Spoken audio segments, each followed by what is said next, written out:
Alors, imaginez que vous avez un petit bug avec votre calendrier et qu'il n'est pas synchronisé sur CanCrea. Donc, par exemple, toutes les disponibilités ne sont pas synchronisées entre votre agenda Gmail et puis l'agenda de CanCrea. Donc, ça peut arriver. Donc là, par exemple, on avait un calendrier où il y a toutes les horaires et c'est bizarre parce qu'il y a des indisponibilités.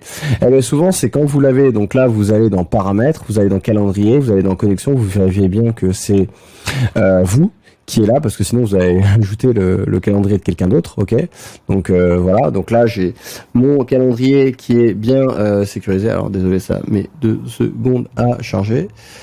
Voilà, donc là il y a bien les 5 calendriers liés, donc c'est là où les événements vont être envoyés.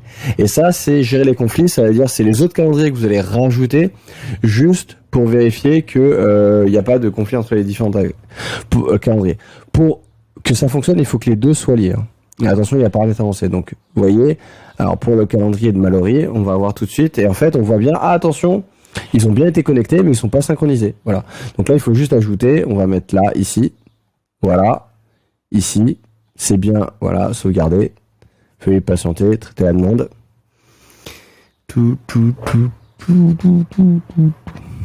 Donc voilà, ça a pris 20 secondes, il faut être patient. Et bien maintenant, le calendrier est synchronisé. Donc là, normalement, vous avez des paramètres avancés.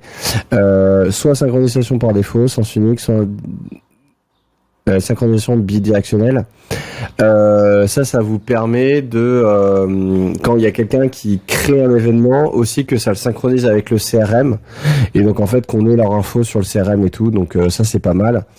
Et aussi, ça vous permet, si vous créez un événement directement dans votre agenda Gmail, sans passer par le CRM, sans qu'ils aient une invitation, vous pouvez leur faire aussi, par exemple, une automatisation d'email. Donc par exemple, vous créez un événement et vous avez un rappel, par exemple 10 minutes avant, et vous voulez pas utiliser le rappel de Gmail, si ça existe, et ben vous pouvez utiliser ça. Voilà.